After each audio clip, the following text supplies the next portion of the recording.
Shock de Opiniones presenta Especial 9 de enero de 1964. 60 años de historia.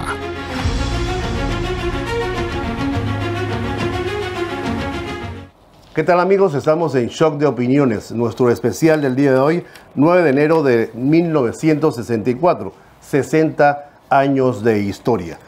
Hay que cerrar los ojos. Ese día había una situación en la que un enclave norteamericano, estadounidense, estaba en el medio de nuestra ciudad. Y en el medio de esa ciudad había un instituto, el Instituto Nacional. Todavía está ahí. Los estudiantes, los ciudadanos, los panameños, estábamos viviendo una situación que hoy es inédita, no la conocemos. Y por tanto, por no conocerla, hoy vamos a escuchar testimonios de quienes vivieron el 9 de enero del 64. Es importante, señor Federico, ante todo, darle las gracias por estar aquí. Ante todo, yo creo que el país entero agradece que usted y otros compañeros estuvieron en esa situación ese día. Quisiera hacerle la primera pregunta rápidamente. ¿Cómo se sentían? ¿Cómo era el ambiente? ¿Qué pensaban los panameños, los ciudadanos en general, acerca de movimientos como estos que protestaban de estudiantes como ustedes en contra de lo que consideraban ustedes y que es así una situación intolerante en territorio panameño? En 1963 se firmó un acuerdo entre los presidentes Kennedy y Chari. Ese acuerdo era que donde se izara una bandera norteamericana, tenía que izarse una bandera panameña. Eran lugares públicos, no las bases militares. Los estudiantes del Nido de Águila, ese jueves 9 de enero de 1964, hicimos valer o tratamos de hacer valer ese acuerdo de que había una bandera en la Escuela Superior de Balboa que tenía su asta de la bandera norteamericana, pero nosotros no veíamos que estaba la bandera nuestra, que debía izarse la bandera. Que debía corresponder a la bandera. Y eso fue lo que fuimos nosotros a hacer valer ese acuerdo. La historia que tengo acá dice, es ese día un grupo de estudiantes del Instituto Nacional acompañados de alumnos de otros colegios y algunos civiles se dirigieron en una marcha pacífica hacia la Escuela Superior de Balboa, con el objetivo de hacer cumplir el convenio bilateral establecido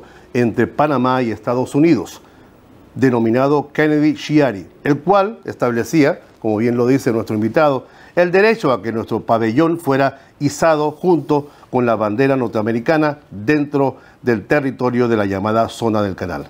Mientras los manifestantes empezaron a romper la cerca que separaba la Zona del Canal de la República de Panamá, tras sucesivas andanadas de gases lacrimógenos, la policía de la zona comenzó a disparar sobre quienes empujaban o rompían la cerca. Nosotros caminamos hacia la Escuela de Balboa. La policía zoneíta nos dejó llegar hasta frente a la Escuela de Balboa. Había un cerco ahí de policías. Y hago la salvedad porque usted lo acaba de mencionar, de que ese grupo de estudiantes, 200 estudiantes, éramos institutores.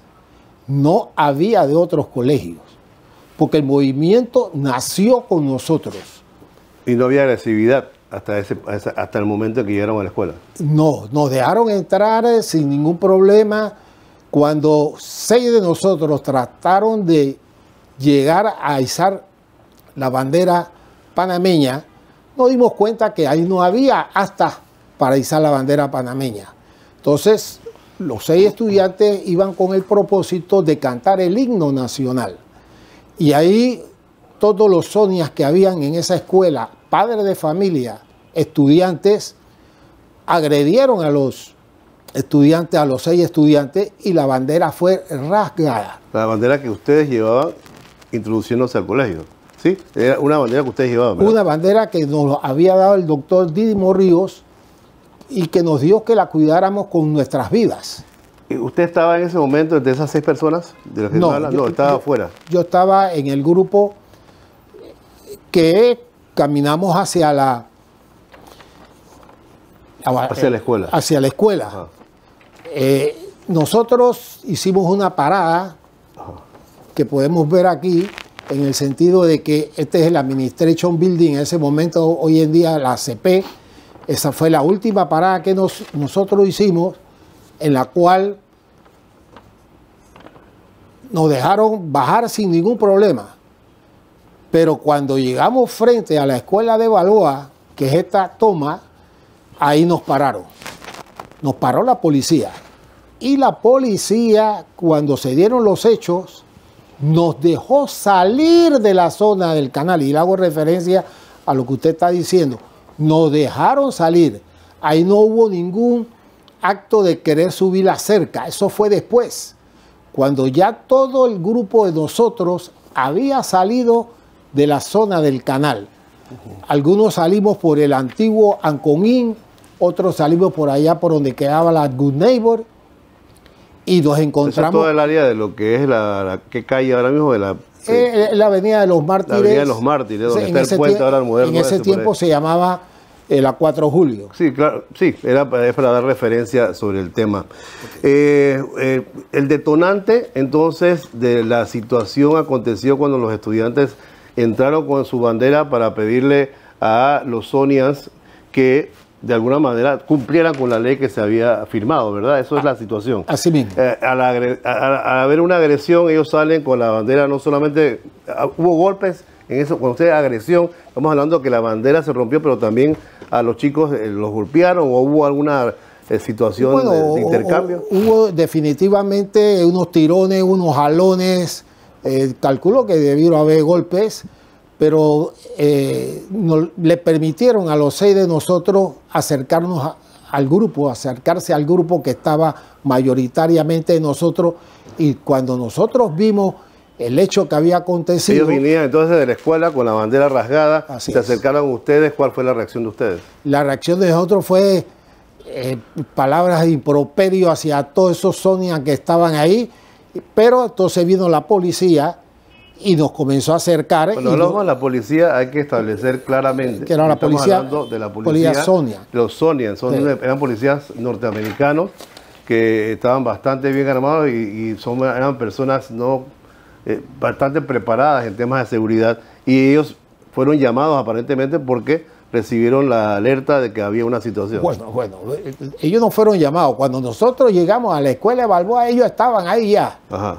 Ellos nos estaban esperando. Bueno, los llamaron los propios dueños del colegio. Bueno. Y usted, cuando sucedió esto, sale, la bandera se rompe, ustedes empiezan a gritar improperio. ¿Qué sucede después? Bueno, cuando fuimos por la misma, o subimos, nos retiramos de la antigua zona del canal por el mismo lugar que habíamos nosotros entrado. Nosotros entramos por la Administration Building, las escalinatas, en este caso las comenzamos a subir todo el grupo de nosotros, y el antiguo Gorgas, que ahora mismo están oficinas del gobierno. Hay salud, creo que el Ministerio de Salud, y está el hospital de cáncer. Sí, el oncológico, y también está la morgue por esa área. Sí. Nosotros bajamos por esa calle, la policía venía atrás de nosotros, permitiéndonos a nosotros salir de la zona, porque esa era la misión. Ellos no querían que nosotros nos quedáramos dentro de la zona, haciendo lo que teníamos que hacer, tirar tinacos y todo lo demás, pero no hicimos nada de eso. ¿Cuándo se desató la verdadera violencia y los disparos? Se desató cuando nosotros llegamos a la Avenida de los Mártires, antigua 4 de Julio, y nos encontramos que ya el pueblo se había dado cuenta de lo que había sucedido con la bandera, y salió el pueblo a tratar de entrar a la zona del canal. ¿Qué pueblo? Cuando usted habla de pueblo, ¿a qué se refiere? Bueno, los ciudadanos todos, probablemente... Una indignación alrededor de ustedes. Así mismo. Ya no eran estudiantes en ese momento. Ya eran otros estudiantes. Había también otros estudiantes de otros colegios. Así mismo, había. Yo creo que vamos a describir con algunos de los otros protagonistas este tema y a mí ahora quisiera como saltarme todo lo demás y llevarlo un poco a recordar ese momento y que usted me dijera cuál tal vez fue para usted el momento más emotivo de toda la jornada del 9 de enero del 64. Bueno, el momento más emotivo mío fue cuando nosotros comenzamos a subir, el grupo de nosotros que, como yo siempre lo he dicho, yo iba a la retaguardia. Yo iba a la retaguardia, ¿por qué? Porque estaba esperando que cada uno de nosotros saliera sin ser lastimado de la zona del canal y nos acercamos a donde estaban las astas de la bandera panameña y la bandera norteamericana. Y uno de nosotros trató de cortar esas sogas, pero resultó que esas sogas eran de acero inoxidable o acero totalmente... Y no se pudo. Y no se pudo. Entonces, de ahí seguimos corriendo, porque ya estábamos corriendo. Ya no, ¿corriendo a qué? ¿Estaban corriendo a disparos, a refriegas? ¿Qué es lo que había? Algo de eso. Había algunos disparos, habían unos disparos, pero básicamente a esa edad mía de 17 años, reconocer disparos era muy difícil para mí. A esa edad todos pensamos que somos indestructibles. No, y reconocer disparos tiene que uno haberlos oído con mucha frecuencia y eso no era así. Muy interesante, don Federico Alvarado Brit. Vamos a un cambio y regresamos en un momento. Pronto regresamos con el especial 9 de enero de 1964. 60 años de historia.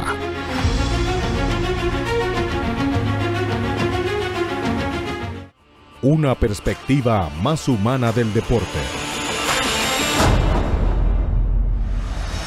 Llevándote aquello de lo que nadie habla. El ángulo emocional de sus protagonistas. Posicionando el deporte panameño en la región y el mundo.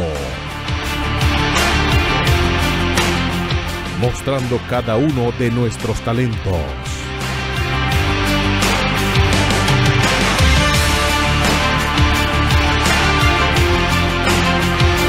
El deporte será y escuchará de una nueva manera. Lo que tú querías ver y estabas esperando. Shock Deportivo.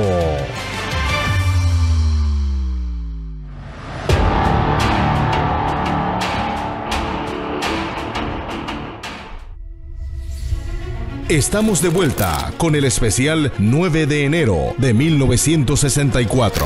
60 años de historia.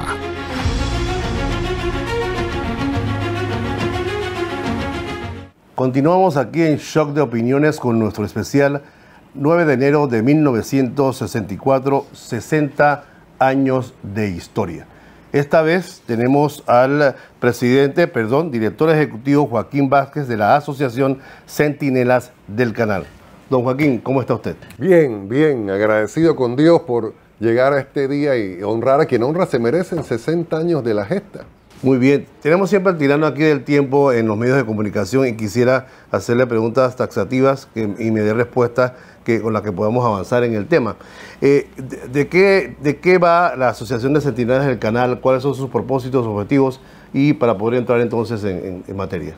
Bueno, por supuesto, nuestra generación, las generaciones después de las del 64, tenemos un compromiso con la historia, un compromiso con los antecedentes históricos, con la identidad nacional. Mi padre, que en paz descanse, Ramiro Vázquez Chambonet, y otros padres de miembros de la Asociación Centinelas del Canal fueron heridos de bala el 9 de enero de 1964. Un día como hoy, hace 60 años. Los hijos de ellos, de los héroes del 9 de enero, familiares de los mártires del 9 de enero, ciudadanos con conciencia social, nos agrupamos hace más de 2 décadas y creamos la Asociación Centinelas del Canal para enfrentar la ingratitud generacional. Y te lo tengo que decir así, sin vaselina, sin filtro, para enfrentar la ingratitud generacional. Hace 20 años inauguramos el monumento a los héroes de la patria, donde hoy, desde las 6:30 de la mañana, se aglutinaron miles de panameños pues para resaltar el día. ¿En qué consiste la ingratitud?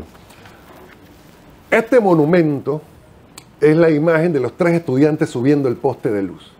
Esa imagen que estamos viendo aquí en los videos, 3 estudiantes subiendo el poste de luz, enarbolando en el puño más alto del poste de luz la bandera panameña, desafiando las balas del ejército norteamericano, exigiendo el respeto a nuestra dignidad nacional. Nosotros, los centinelas del canal, construimos mensajes para la juventud panameña. Construir ese monumento hace 20 años buscaba visibilizar la gesta y que no cayera en el olvido, que no cayera en la ingratitud generacional. Por lo que me dice, aparentemente caímos en esa ingratitud. Por Y esa es mi supuesto, pregunta. por supuesto. Y mira, es que el ¿Cómo 9 se de enero... manifiesta esa ingratitud? ¿Cómo se hace manifiesta? ¿Cómo la saboreamos, la constatamos en los panameños que queremos ser agradecidos con la gesta? Es que honrar al 9 de enero es recuperar la honorabilidad del servicio público. Honrar la gesta patriótica del 9 de enero es hablar de bien común, hablar de colectividad, de interés nacional, hablar... ¿Usted cree que a los panameños les importa la historia? Bueno, a eso me refiero. En las escuelas se celebra más el Halloween que cualquier fecha nacional. Yo tengo entendido que la ley 163, que reconoce los beneficios de los mártires y sobrevivientes del 9 de enero, está cayendo tal vez en una serie de incumplimientos o imprecisiones. ¿Usted me puede hablar un poco de esto? Bueno, casualmente la Asociación Centinela del Canal impulsó una ley en el Parlamento Nacional. La 163. Claro. Logramos su aprobación hace más de 5 años en la Asamblea de ¿Y qué pasa con el Diputados. cumplimiento? El presidente de entonces no quiso sancionarla. ¿Quién fue el presidente de entonces? El presidente Varela no sancionó la ley. Por ende, tuvimos que volverla a someter a votación de la Asamblea de Diputados en este periodo legislativo. Por ende, se aprobó por insistencia. Es una ley que ningún presidente sancionó. Ahí empieza, ahí empieza la apatía, ahí no la empieza el sancionaron? poco importa, ¿Por qué no la sancionaron? ahí empieza el desprecio de ¿Por un qué no la presidente. sancionaron? ¿Por qué no la Bueno, sancionaron? eso lo tendrá que responder Juan Carlos Varela. El No, pero ahí- desprecio. a ver. Vamos a hablar del contenido de la ley. Posiblemente haya un tema, no sé, político, financiero, qué sé yo. Bueno, pero tú usted me respondes- imagino tiene alguna información sobre eso. Bueno, cuando Como el presidente de la asociación. Cuando el presidente de la República no va a sancionar una ley, hace observaciones de por qué no la sanciona y la devuelve. ¿Cuáles fueron esas observaciones? En este caso, tiraron en la ley a un basurero y tuvimos cuál fue la razón? Tuvimos un año después que volverla a someter a la votación. Las razones no existen. Nunca contestaron. ¿Cuáles fueron las razones que argumentó el Ejecutivo? No argumentó. Tiró el proyecto a la basura. No contestó jamás la nota del ¿Usted Parlamento. por qué considera que la tiraron a la basura? Bueno, el presidente Varela sabrá.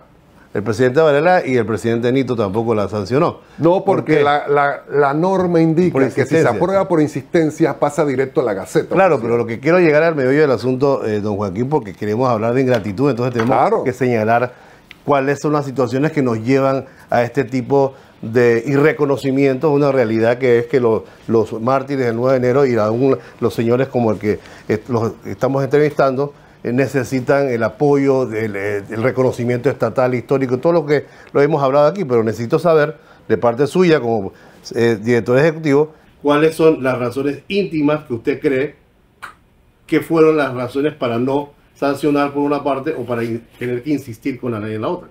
Bueno, para terminar el hilo. No, la pregunta es esa. Yo quisiera que sí. me la contestara si está Se mal. aprobó por insistencia la ley, se Ajá. publicó en Gaceta Oficial.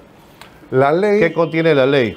la ley crea una comisión investigadora de los hechos, una comisión evaluadora. La preside la ministra de Educación por el componente de docencia hacia la sociedad que tiene el 9 de enero y que hay que ¿Qué, explicarle al qué otras país. disposiciones tiene la ley? Esta comisión investigó, hemos certificado más de 75 héroes verdaderos de la gesta, Ajá. con testimonios, notariados, declaraciones juradas, se ha hecho una investigación y hay más de 100 expedientes en fila y se sigue trabajando.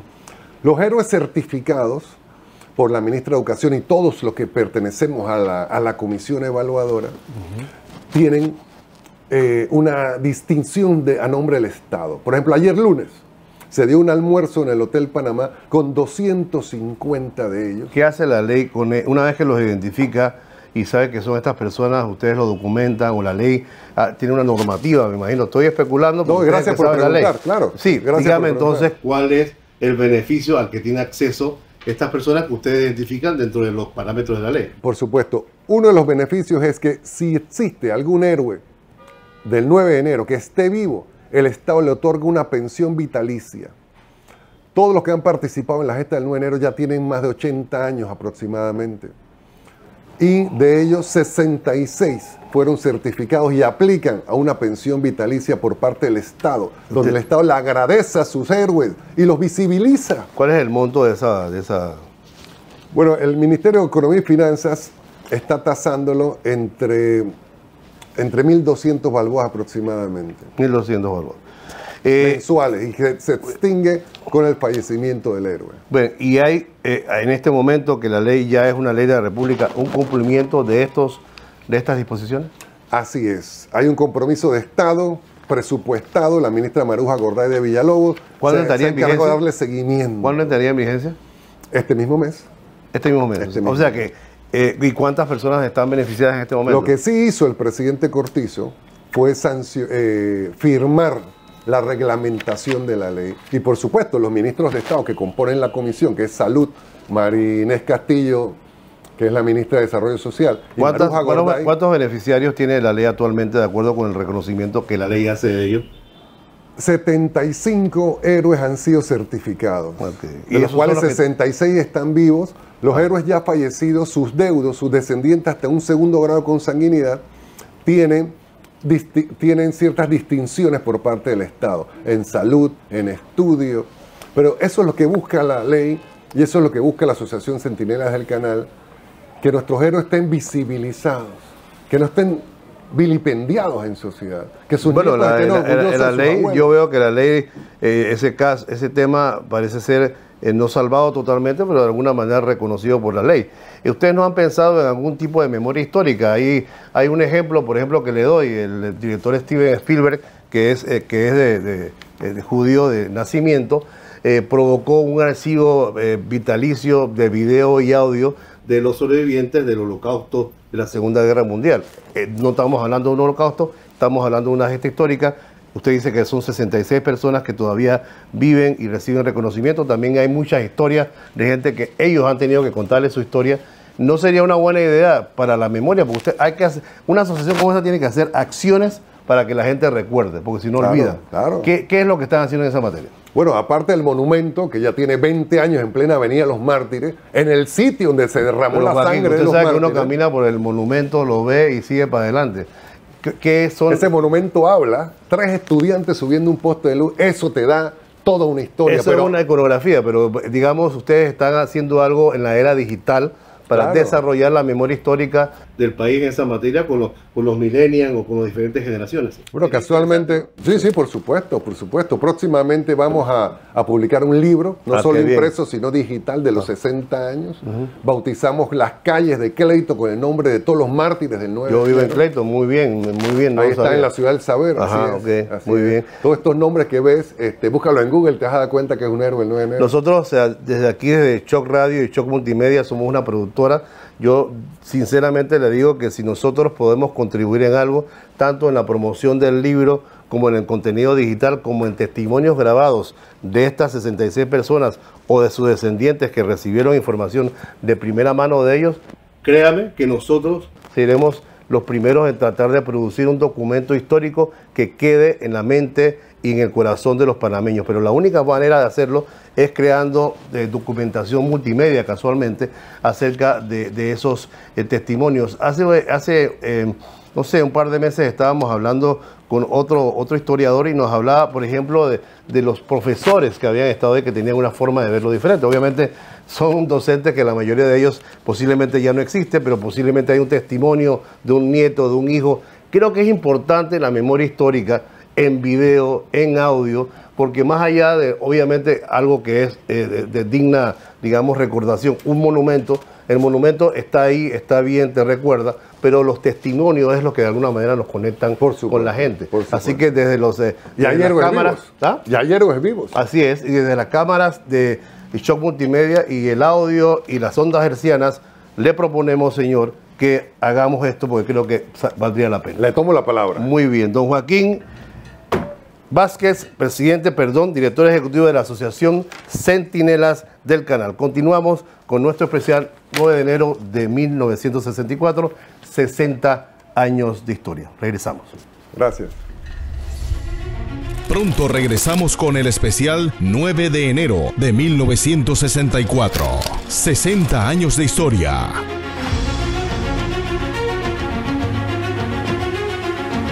Es importante darle un mensaje a usted, compañero ciudadano. Nuestras mascotas en este momento de calor, el cambio de clima, es cuidarlo. No amarre el perro. Ese es un castigo, tener un perro en este verano al sol, debajo de un techo, sin agua, porque él no es que está bebiendo agua.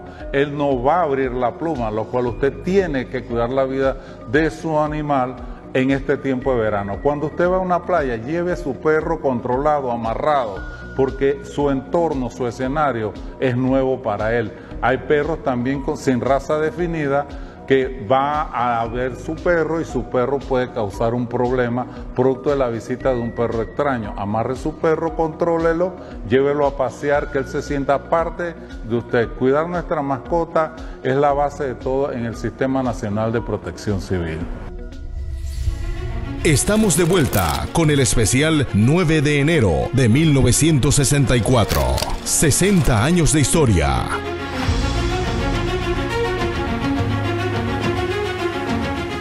Continuamos con nuestro especial del día 9 de enero del 64, 60 años de historia, aquí en Shock de Opiniones. Esta vez, el señor Robinson Hernández Marín, estudiante de arquitectura, tenía 24 años en el momento en que acontecieron los hechos del 9 de enero del 64. Señor Robinson, lo primero, gracias por haber venido, por ocupar su tiempo en darnos la oportunidad de poder hablar con una persona que fue testigo de la situación. ¿Cómo usted vivió esa época? Ahora mismo la pregunta no es sobre el 9 de enero, sino sobre lo que acontecía. ¿Cuál era la emotividad nacional o el pensamiento del panameño común en aquella época con relación al Canal de Panamá, a los norteamericanos, las relaciones? ¿Cómo se sentía? ¿Cómo se vivía eso? Bueno, primero que todo, muchas gracias y feliz año a todos.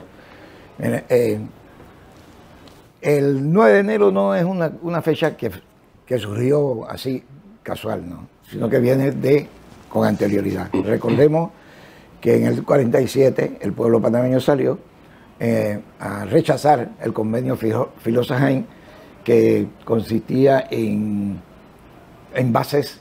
El ejército o el gobierno de Estados Unidos pretendía mantener unas bases que el gobierno panameño había cedido en todo el territorio nacional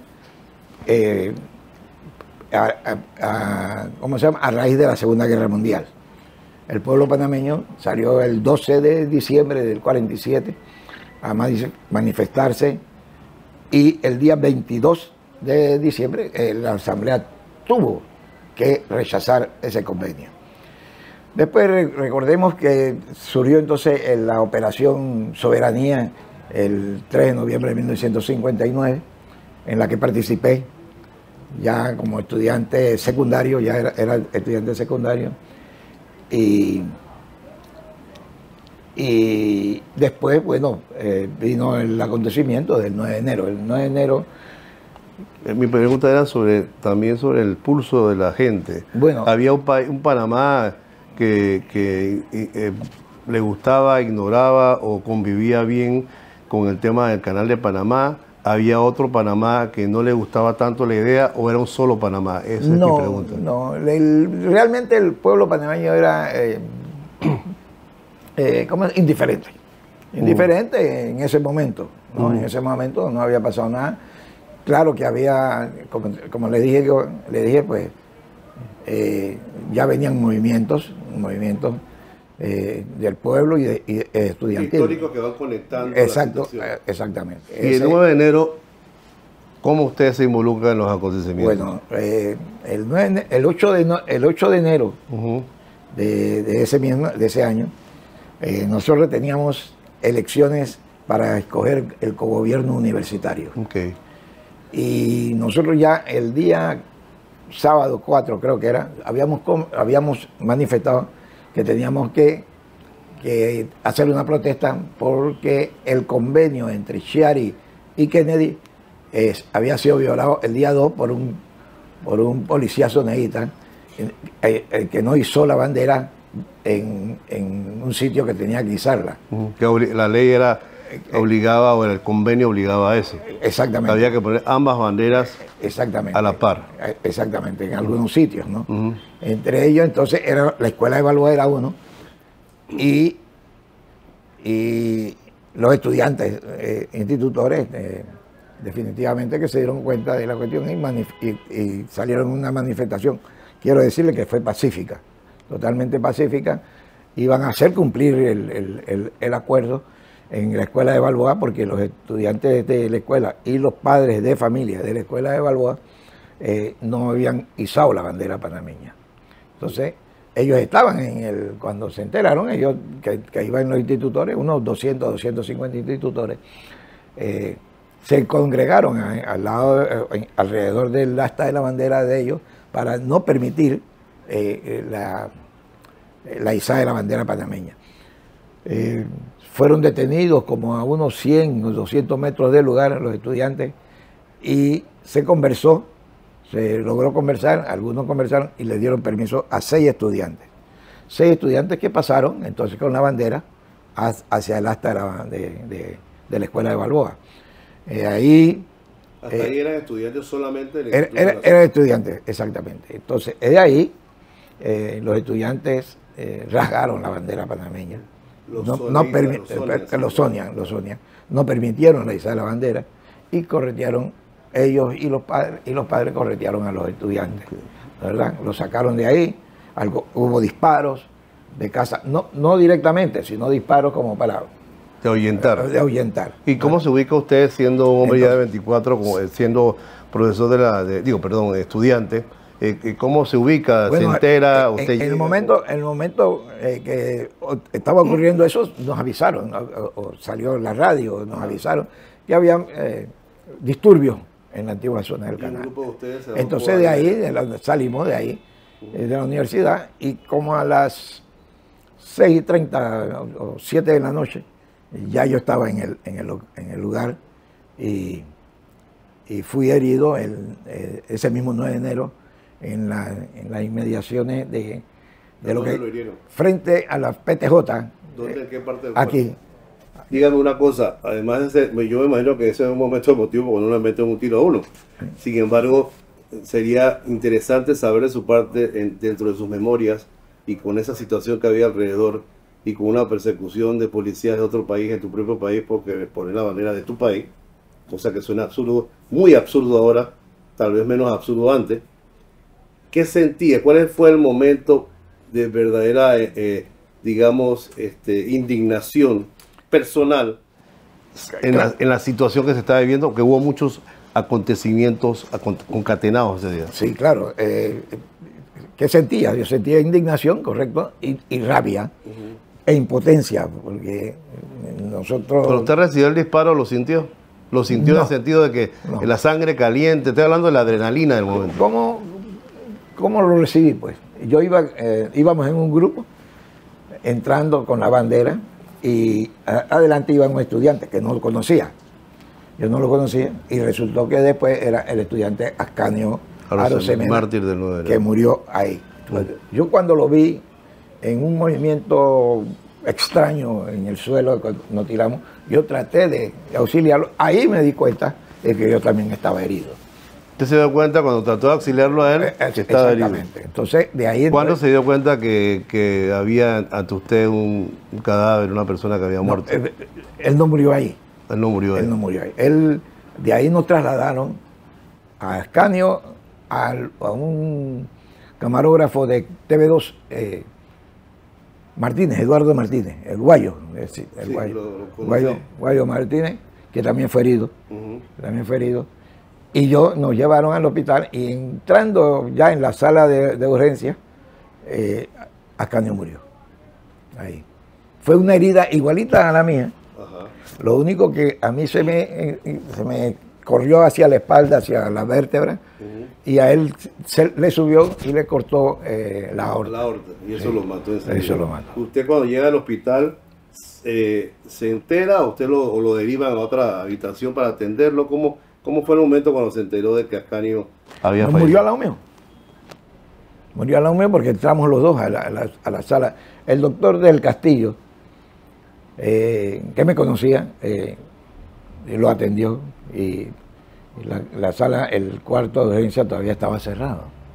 Él lo golpeó con la pierna y abrió el cuarto.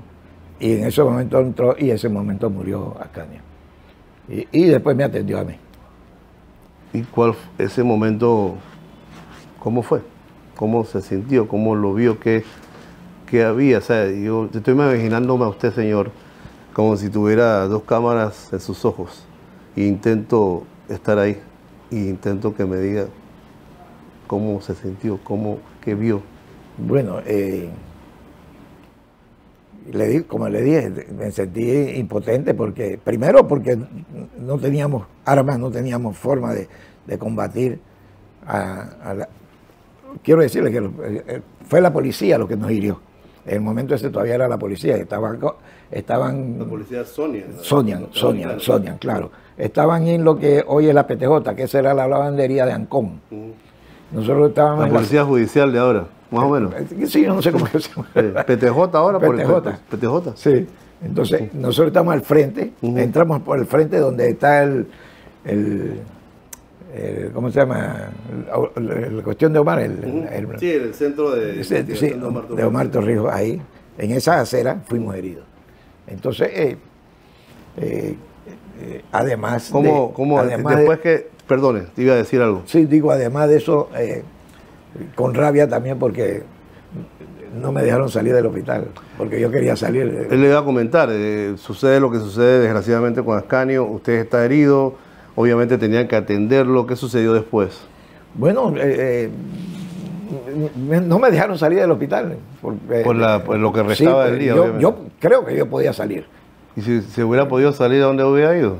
De nuevo ¿Por qué? Porque tenía que, ¿cómo se llama?, defender mi bandera, sobre todo mi bandera. Y exigir la salida de los estadounidenses de nuestro territorio, que nos devolvieran nuestro territorio. Y ahí surgió realmente la consigna entonces de una sola bandera, un solo territorio. Ok. Señor Robinson Hernández Marín, ojalá Panamá tuviera gente como usted. Sí, la hay. Porque si usted está herido, le metieron un tiro, fue al hospital y le están diciendo que se quede tranquilo y usted hubiese podido parar y irse para allá de nuevo, eso, wow. Yo no sé ustedes, amigos que están viendo en YouTube, nos están escuchando en radio, pero a mí Alexis de Pool, sinceramente me emociona. Gracias. Seguimos, estamos en nuestro especial 9 de enero de 1964, 60 años de historia, aquí en Shock de Opiniones. Gracias. Gracias a usted.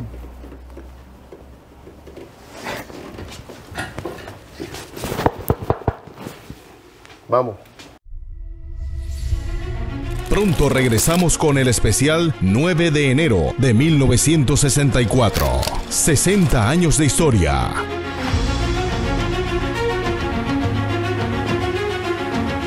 Recomendaciones para adultos mayores, personas con discapacidad y niños ante la alta temperatura. Nunca deje a una persona por espacio de poco tiempo en un auto cerrado.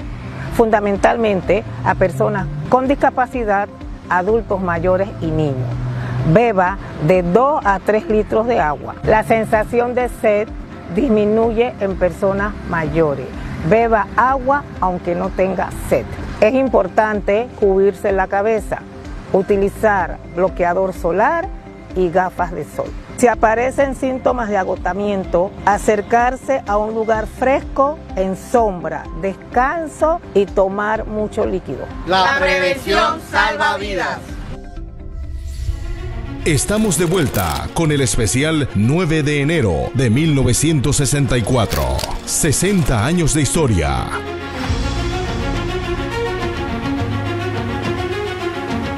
Recientemente, el 3 de enero de este año, hace unos días, un grupo de heridos, sobrevivientes y familiares de los mártires del 9 de enero de 64 llevaron a cabo una conferencia de prensa para exigir al ministro de Economía implementar la ley 163 del año 2020, que otorga beneficios económicos a los protagonistas de la gesta patriótica. Esta ley establece una pensión vitalicia, atención médica y becas para sobrevivientes y familiares de las víctimas del 9 de enero. El acto se llevó a cabo en el Monumento a los Héroes de la Patria, ubicado en la Avenida de los Mártires. Junto a la Asociación de Centinelas del Canal realizaron la limpieza en los alrededores del sitio donde se ubica el monumento. Escuchemos las declaraciones. Estamos aquí en el sitio por el cual lucharon. Estamos en el sitio que recibió la sangre de los mártires del 9 de enero. Estamos aquí en las áreas revertidas donde los institutores aguiluchos lucharon por izar nuestra bandera en la antigua Balboa High School. Estamos en un sitio emblemático, por ende se levantó un monumento en homenaje a esa generación de tercos. En este monumento que hoy cumple 20 años, buscamos enfrentar esa ingratitud generacional.